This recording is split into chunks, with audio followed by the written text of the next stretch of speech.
नमस्कार। साधक मौनी बाबा विंध्याचल की पर्वतमालाओं और माँ विंध्यवासिनी के मंदिर के निकट ही मौनी बाबा की गुफा थी। वहाँ वह अपने दो शिष्यों के साथ माँ गायत्री की अखंड साधना में लीन थे। माँ गायत्री की निरंतर साधना तथा गायत्री महामंत्र के जप और ध्यान के प्रभाव से उनका व्यक्तित्व सूर्य की तरह प्रखर तेज से आलोकित रहता था। वह एक ऐसे सिद्ध साधक थे जिनके पास विभिन्न सिद्धियां और विभूतियां सहज उपलब्ध थी। उनकी ख्याति दूर दूर तक फैली हुई थी, किंतु वह स्वामी जी मौन व्रत के कारण किसी से बातचीत नहीं करते थे। उन्होंने 40 वर्ष से मौन व्रत ले रखा था, इसीलिए वे किसी से मिलते जुलते और बातचीत नहीं करते थे। हमेशा मौन रहने के कारण ही लोगों ने उन्हें मौनी बाबा कहना शुरू कर दिया था। जब भी उन्हें किसी वस्तु की आवश्यकता होती, वे संकेत देकर या जमीन पर लिखकर समझा देते। वैसे बाबा जी की जरूरतें कुछ खास नहीं थी। 2 अंगोछा और लंगोटी में काम चला लेते थे। भोजन में नीम, बेल और तुलसी पत्तर पीसकर खा लेते थे। उनका जीवन पूरी तरह से एक तपस्वी का जीवन था। बाबा जी मौन भले ही रहते थे, लेकिन सबकी मनोकामनाएं पूर्ण करते थे। जो भी उनके पास आया कभी भी निराश होकर नहीं लौटा, इसलिए सभी की उनके प्रति अटूट श्रद्धा थी। बाबा जी बड़े ही शांत, सौम्य और दूरदर्शी स्वभाव के थे। सूर्य सा तेज उनके मुखमंडल पर हमेशा दीप्तिमान रहता था। जिनको बाबा के आशीर्वाद से लाभ होता, वह दूसरों को बताते। इससे दिन प्रतिदिन उनकी गुफा पर लोगों की भीड़ बढ़ने लगी, जिससे उनकी साधना में विघ्न पड़ने लगा। लोगों की समस्याओं का कोई अंत नहीं, और फिर यदि कुछ ऐसा मिल जाए कि मस्तक नवाओ और समाधान पाओ, तो कौन चुकेगा। इसलिए बाबा जी ने नीचे वाली गुफा में अपने 2 शिष्यों को बिठा दिया और स्वयं ऊपर की गुफा में जाकर साधना करने लगे। मौनी बाबा के शिष्य भी कोई साधारण चेले तो थे नहीं। उन्हें भी बाबा जी की कृपा से सिद्धियां प्राप्त थी, इसीलिए अब वहीं लोगों को आशीर्वाद देकर वहां से विदा कर देते। ज्यादातर लोग सांसारिक इच्छाओं की पूर्ति के लिए आते, इसीलिए उन्हें उपयुक्त आशीर्वाद दे दिया जाता और वह संतोष पूर्वक वापिस लौट जाते। मौनी बाबा जिस राज्य में रहते थे, वहां का राजा निसंतान था। राजा स्वभाव से बड़ा ही दयालु, पराक्रमी और धर्मपरायण था। उस राज्य में सभी सुख और प्रेम पूर्वक रहते थे। राजा की तरह महारानी भी बड़ी ही धार्मिक स्वभाव की विदुषी थी।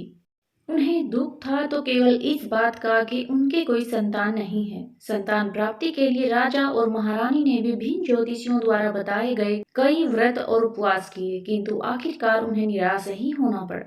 संतान प्राप्ति की चिंता में राजा और महारानी नित्य निरंतर तिल तिल जल रहे थे। तभी महारानी को किसी दासी ने मौनी बाबा के पास जाने को कहा। मौनी बाबा के चमत्कारों की कहानियां राजा और रानी दोनों ने सुन रखी थी, किंतु वह इतने निराश हो चुके थे कि अब उनमें कहीं आने जाने की इच्छा ही नहीं थी। किंतु महारानी कहाँ हार मानने वाली थी। रानी ने महाराज से मौनी बाबा के पास जाने की इच्छा व्यक्त की। पहले तो महाराज ने मना किया, किंतु फिर महारानी की बात रखने के लिए राजा ने फैसला किया कि मौनी बाबा को ही दरबार में बुला लिया जाए। जब यह बात रानी को पता चली, तो उन्होंने महाराज के निर्णय का विरोध करते हुए कहा, महाराज, याचक दाता के पास जाता है, न कि दाता याचक के पास आए। रानी की बात तर्कसंगत थी, अतः राजा मौनी बाबा के पास जाने के लिए सहमत हो गए। राजा ने सेना सजाने के आदेश दिए। तब महारानी फिर से बोली, महाराज, हम वहां कोई युद्ध करने या अपना वैभव दिखाने नहीं जा रहे हैं, बल्कि एक याचक की भांति कुछ मांगने जा रहे हैं। अतः हमें एक याचक के वेश में ही जाना चाहिए। राजा रानी की बात से भी सहमत हो गया। दूसरे ही दिन दोनों मौनी बाबा के तप स्थान की ओर चल दिए। विंध्याचल में बसे उस तप स्थान का वातावरण बड़ा ही सुरम्य, शांत और मनोरम था। निकट ही झरनों का कल कल और पक्षियों की चहचहाहट मधुर संगीत बिखेर रही थी। वहां दर्शनार्थी बाबा के शिष्यों से आशीर्वाद लेकर जा रहे थे। राजा और रानी दोनों ने बाबा के शिष्यों को प्रणाम किया और वहां बैठ गए। कुछ देर बाद जब रानी ने बाबा के दर्शनों की अभिलाषा व्यक्त की, अब तक बाबा के इन दोनों शिष्यों के अलावा ऊपर गुफा में कोई नहीं गया था, लेकिन आज पता नहीं क्यों बाबा के शिष्यों ने इन्हें नहीं रोका। राजा और रानी दोनों ने गुफा में प्रवेश किया। गुफा में बाबा के तप और शांति का अनुपम तेज बिखरा हुआ था। राजा ने इससे पहले ऐसा महान तपस्वी अब तक नहीं देखा था। रानी तो बाबा को देखते ही स्तब्ध रह गई। दोनों ने बाबा को दंडवत प्रणाम किया। बाबा ने अपना दाहिना हाथ उठा दिया। उन्होंने सोचा शायद बाबा मौन तोड़ेंगे, लेकिन बाबा कुछ नहीं बोले। वो काफी देर तक वहां बैठे रहे, लेकिन बाबा ने तो मौन व्रत धारण कर रखा था। राजा तो प्रतिदिन वहां नहीं आ सकता था, लेकिन उन्होंने रानी को मोनी बाबा के पास जाने की अनुमति दे दी। रानी प्रतिदिन बाबा की तपस्थली पर जाती और वहां आसपास साफ सफाई करती। वह घंटों इस आस में बैठी रहती कि बाबा मौन तोड़ेंगे और मुझसे बात करेंगे। ऐसे ही दिन पर दिन बीतते गए और बरसात का मौसम आ गया। एक दिन खूब तेज बारिश हो रही थी। बिजली कड़की, बादल गरजे, आंधी और तूफान से ब्याह हुआ वातावरण बना हुआ था। ऐसे में भी रानी अपने संकल्प से नहीं डिगी। वह पूरी तरह से भीग चुकी थी, लेकिन फिर भी वह बाबा की गुफा के पास पहुंच गई। पहाड़ों पर फिसलने के कारण कई जगह चोट भी आई थी, जिससे रक्त बह रहा था। एक बार तो वह गहरी खाई में गिरते गिरते बची। इतना कष्ट होते हुए भी रानी की निष्ठा बाबा के प्रति बनी रही। कहते हैं इरादों के पक्के कभी नाकाम नहीं होते। यही रानी के साथ भी हुआ। रानी की ऐसी दयनीय दशा देखकर मोनी बाबा का हृदय करुणा से भर गया। उनका मौन टूटा और वह क्रुण स्वर में बोले, बेटी, तू क्यों इतना कष्ट सह रही है? आखिर तुझे क्या चाहिए? बोल बेटी, क्यों तू इस संकट काल में अपनी जान जोखिम में डालकर मेरी कुटिया तक आई है? बोल, तुझे क्या चाहिए? पहले तो रानी को विश्वास नहीं हुआ कि मोनी बाबा बोल उठे। वह खुशी से बाबा की ओर दौड़ पड़ी और उनके चरणों में प्रणाम करते हुए बोली, बाबा, मैं अभागिनी निसंतान हूँ, मुझे संतान चाहिए। आपके दर से कोई निराश नहीं जाता बाबा, मुझे भी पुत्रवती होने का आशीर्वाद दीजिए। बाबा तो करुणा के सागर थे। बोल दिए, जा, तुझे पुत्र होगा। बाबा से वरदान पाकर रानी प्रसन्नता पूर्वक लौट आई। उसके बाद बाबा ने ध्यान में जाकर देखा तो पता चला कि महारानी के भाग्य में कोई संतान है ही नहीं। लेकिन मोनी बाबा तो आशीर्वाद दे चुके थे। उनका आशीर्वाद कैसे झूठा हो सकता था?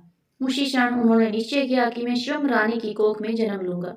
उन्होंने समाधि लगाई और प्राण त्याग दिए।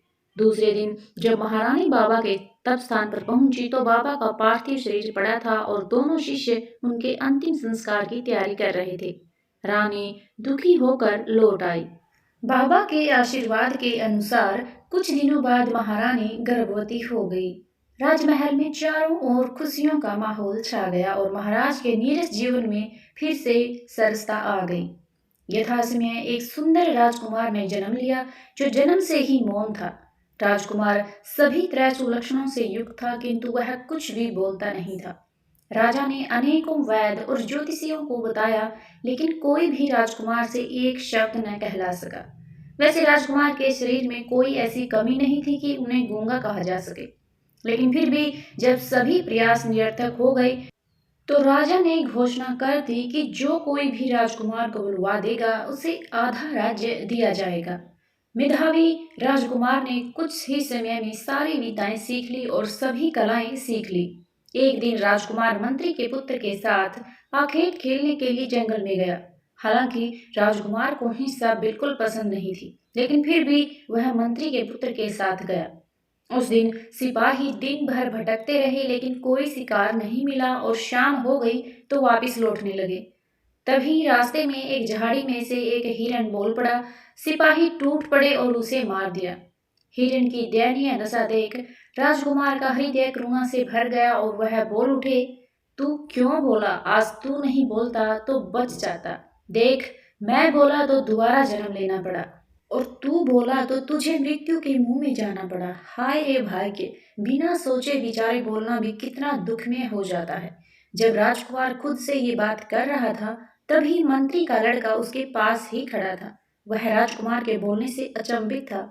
उसने तुरंत राजमहल जाकर राजकुमार के बोलने की सारी घटना महाराज को सुनाई। पहले तो राजा को विश्वास नहीं हुआ। फिर उसने पूछा, क्या सच में राजकुमार बोलता है? राजा से झूठ बोलने की सजा तुम जानते हो ना?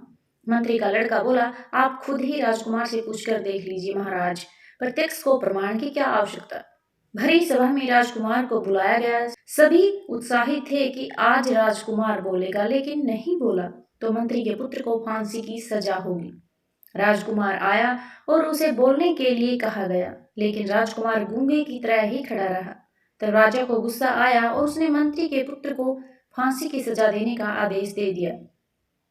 राजा ने सोचा, यह आधे राज्य के लोग में आकर मुझे झूठ बोला है।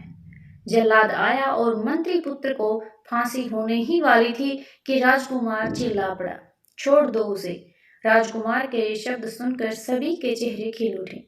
इसके बाद राजकुमार ने अपने पूर्व जन्म की बात बताई। राजकुमार बोला, राजन, मैं विंध्याचल के पर्वतों में रहने वाला वही मौनी बाबा हूँ जिसके पास आप और महारानी पुत्र प्राप्ति की कामना लेकर आए थे। रानी की श्रद्धा और निष्ठा देखकर मेरा हृदय करुणा से भर गया और मैंने उसको पुत्रवती होने का आशीर्वाद दे दिया। किंतु मुझे बाद में ज्ञात हुआ कि रानी के भाग्य में कोई संतान नहीं थी। इसलिए अपने आशीर्वाद को पूरा करने के लिए मुझे स्वयं को रानी की कोख से जन्म लेना पड़ा। अब रानी बिनी संतान होने के दुख से उभर गई हैं। अतः अब मैं पुनः अपनी तप साधना करने जा रहा हूँ। इतना कहकर राजकुमार वापिस अपनी तपस्थली की ओर चल दिए। साधना की महिमा यदि समझना हो तो मौनी बाबा को समझ लो, जिन्होंने साधना के लिए अपना सारा राज्य छोड़ दिया, जिन्होंने एक स्त्री की अभिलाषा पूर्ण करने के लिए स्वयं को एक जन्म तक न्यौछावर कर दिया। अगर आज की कहानी अच्छी लगी हो तो प्लीज़ वीडियो को लाइक, शेयर और चैनल को सब्सक्राइब जरूर करें। वीडियो देखने के लिए आप सभी का बहुत बहुत धन्यवाद।